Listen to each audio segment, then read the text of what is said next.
தமிழ்நாட்டில் மூட நம்பிக்கைக்கு எதிராக மக்களிடையே தொடர்ந்து விழிப்புணர்வு ஏற்படுத்த வேண்டும் என்று திராவிடர் கழக தலைவர் கி வீரமணி வலியுறுத்தியுள்ளார்.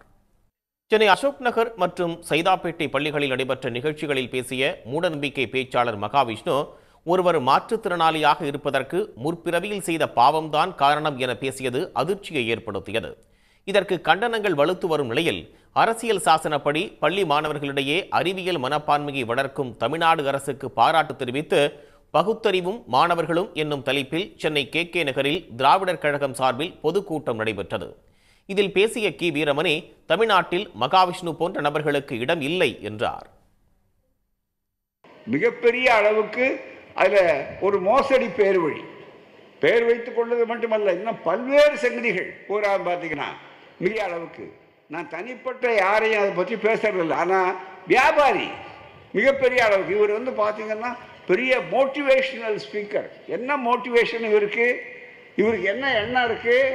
மிகப்பெரிய அளவுக்கு பார்த்தா கடவுள் அப்படியே நேரா பேசினார். ரொம்ப மிக முக்கியமா